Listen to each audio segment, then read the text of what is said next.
Olá, gente, tudo bem? Hoje a gente vai conversar sobre um assunto que talvez não seja de um efeito muito imediato para muitas pessoas que estão aqui nos Estados Unidos, mas vai servir para um planejamento mais eficiente em termos de como obter uma residência permanente, né? Um Green Card. Então, muitas pessoas estão aqui nos Estados Unidos com status F1, dependentes com F2. Então, o F1 e F2 é o status de quem está estudando, é o status de estudante. Alguns conseguiram o visto F1 no consulado, no passaporte, já entraram com esse visto e ganharam status a partir desse visto. Outros entraram como turista, tipo de visto qualquer, e depois de já estar aqui naquele status, pediram a imigração para alterar o status para F1 e F2, os dependentes, e conseguiram, estão aqui agora frequentando a escola, fazendo o seu curso normalmente e estão aí mantendo o seu status F1. Então, o status F1 ele não tem um prazo de validade específico, embora tenha no I-20 o dia que você vai começar as aulas, ou está esperado que você comece as aulas, não existe um prazo para você terminar o seu status, tanto que no seu I-94 tem lá D/S, Duration of Status. Então, enquanto você está mantendo o status, você pode permanecer nos Estados Unidos. Daí, muita gente já fez inglês, nível 1, 2, 3, 4, 5, 6, já está falando até razoavelmente bem, né, fluentemente em alguns casos, mas ainda não conseguiu sair do status F1 e conseguir uma residência permanente. Então, esse vídeo agora vai lhe dar algumas dicas de como você pode migrar do F1, F2, para o Green Card. Entre as formas mais fáceis, temos aí quando a pessoa faz um curso acadêmico e depois de conseguir se formar, consegue aquele OPT, Optional Practical Training, que é como um estágio que você vai fazer depois que você se graduou. Geralmente esse OPT, essa autorização de trabalho que a imigração vai dar após a conclusão do curso, é dada por um ano. Em alguns casos, pode ser 3 anos, se for na área considerada como STEM, né? Science, Technology, Engineering, Mathematics. Então, pode ser até 3 anos, no máximo. Mas como você vai estar trabalhando para alguém, para alguma empresa, estudando, fazendo a prática, tá como estudante ainda, mas fazendo a prática, fazendo estágio da sua área de estudo, você então tem ali uma empresa que potencialmente pode ser o seu sponsor. Então, se essa empresa pensa que você está fazendo um trabalho bom lá e quer manter você, eles vão saber que você só tem 1 ano, ou às vezes 3 no máximo, que você pode estar trabalhando com eles, que é com autorização. Mas eles vão querer manter isso. Então eles podem aplicar para você um EB3 ou EB2. Terceira preferência de processo de Green Card por trabalho é o Employment Based Third Preference, EB3. Então a empresa pode fazer um EB3 ou EB2, se for um nível mais alto de educação que você fez aqui, como um mestrado, algo assim. Mas você pode fazer esse processo pelo empregador e, em alguns casos, você até pode conseguir sair da primeira fase, que é o Labor Certification. Para mais informações sobre o EB3, sugiro vocês assistirem o nosso vídeo de 1 ano e meio, 2 anos atrás, sobre o EB3, que a gente fez EB3 Perm, e vai lhe explicar muito bem as fases do EB3. Mas agora nós estamos falando da transição do F1 para o Green Card através da categoria EB3. Então, a ideia é você começar o quanto antes, durante o OPT, porque aí você vai estar praticamente acabando a primeira fase e podendo entrar na imigração já pedindo para mudar o status de F1 para residente antes de acabar o seu OPT ou pouco após acabar o OPT. Talvez tenha que fazer uma extensão, talvez tenha que voltar para a escola, talvez tenha que fazer alguma coisa, mudar de status outra vez para algum status temporário, se isso for necessário para você permanecer mais tempo nos Estados Unidos e aguardar o processo de EB3 chegar numa fase onde você pode ficar por esse processo. Não quer dizer que você só pode começar o EB3 durante o OPT. Aliás, se você tiver conhecimento de algum empregador, alguma empresa que tem interesse no seu trabalho, mesmo sem você ter trabalhado para eles, e eles queiram fazer o processo para você, você pode começar o EB3 até durante o seu tempo do F1, sem estar ainda no OPT. Vale entender que quando você faz o EB3, o que vale não é estar trabalhando para o empregador. Muitas vezes está com F1, nem tem alguma permissão de trabalho, nem pode estar trabalhando para ele, mas ele pode fazer o processo oferecendo aquela função, aquele cargo para o futuro, quando você tiver o seu Green Card. Tá? Então o EB3 é com base numa promessa de trabalho, uma oferta de trabalho para depois que acabar o Green Card, o processo do Green Card. Num caso como esse, você pode transitar do F1 para o EB3, tá?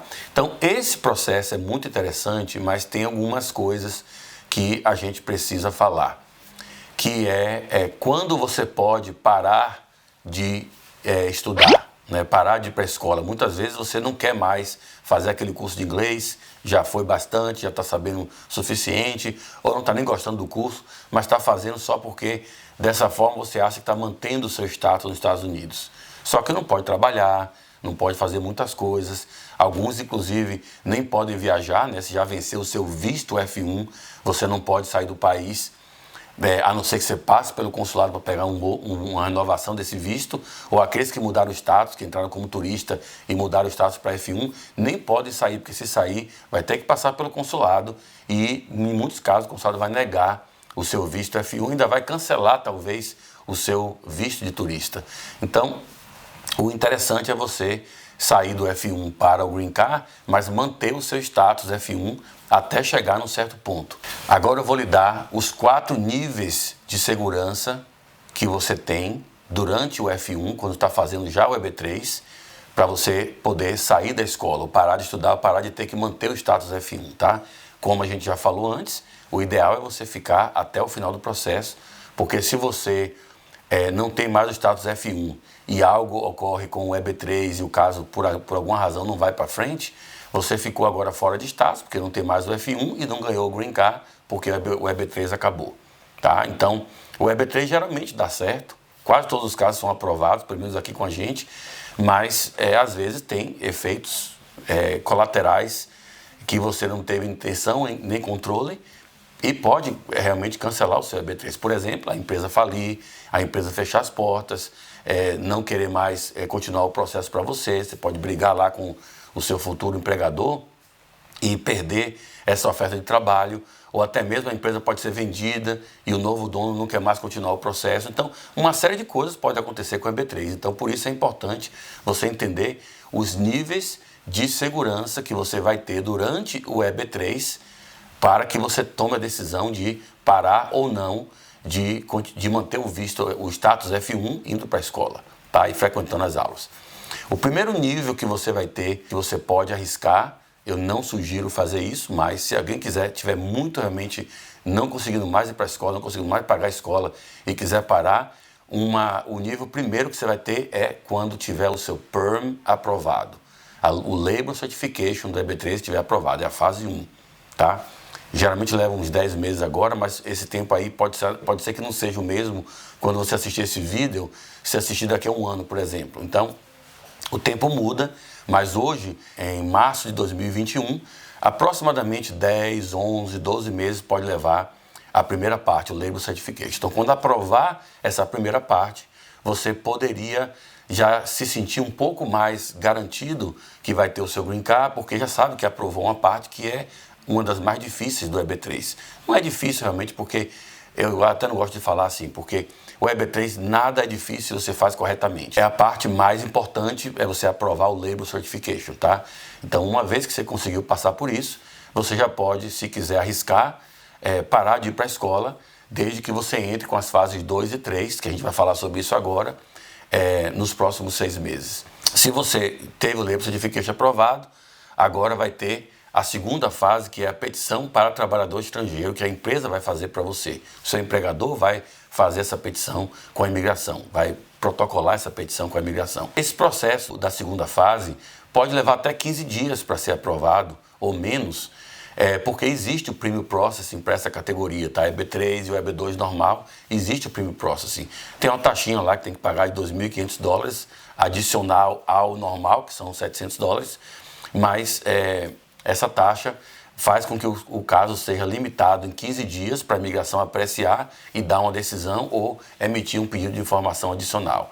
Então, esse é o segundo ponto de segurança que você vai ter, o segundo nível, vamos dizer assim, de segurança que você vai ter para parar de estudar e seguir só com o EB3, que é quando aprovar a petição.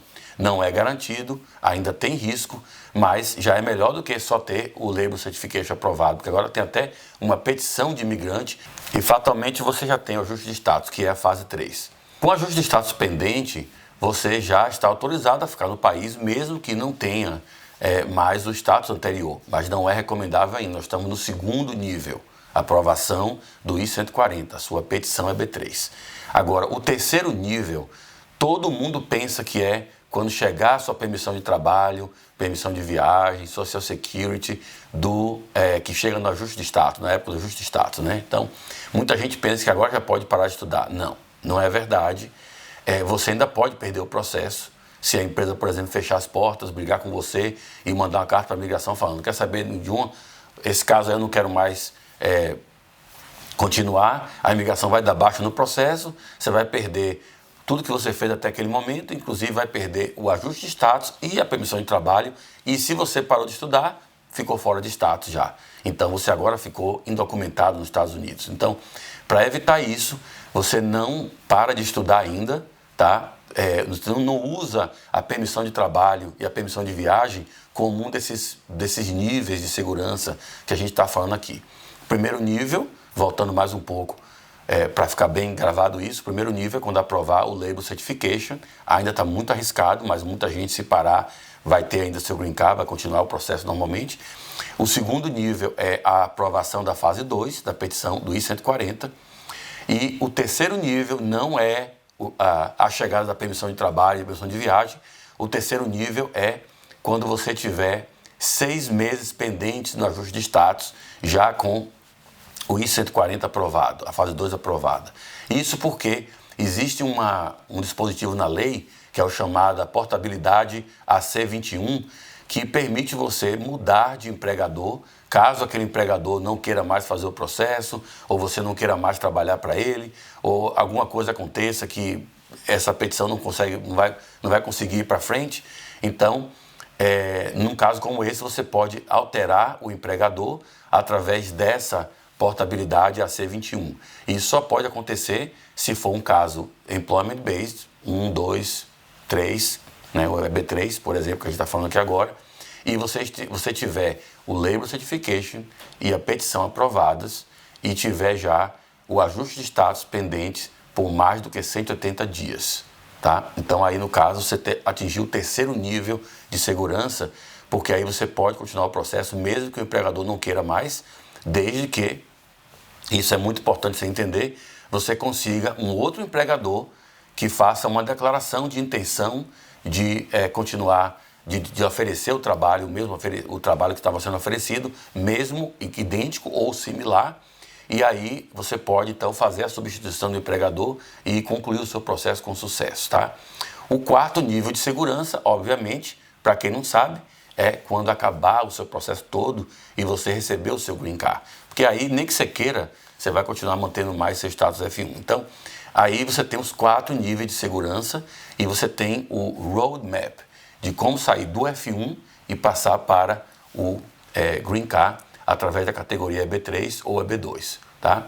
Eu espero que esse vídeo tenha lhe dado mais horizontes e mais opções em como você sair desse status de estudante, que às vezes você pode gostar muito, né, de querer ser aprovado e conseguir estar aqui como estudante, mas com certo tempo acaba sendo um pouco cansativo e você já está agora meio que adaptado aos Estados Unidos e quer tentar realmente morar aqui nos Estados Unidos e virar residente permanente. Então, esse vídeo vai dar para você uma opção diferente de como sair do F1, do status F1 e F2 para os seus familiares derivativos e passar para que toda a família receba a residência permanente através da categoria EB3 ou EB2, tá?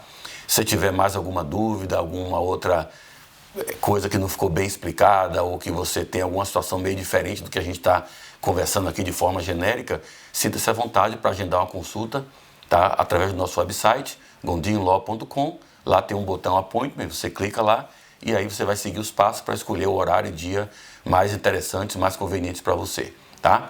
Espero vê-los outra vez no próximo vídeo e que esse vídeo tenha tido a intenção que eu tive, que é de trazer para vocês mais claridade em como sair do status F1 e passar para o status de residente permanente, considerado como Green Card, tá? Boa sorte a todos, nos vemos na próxima. Tchau, pessoal.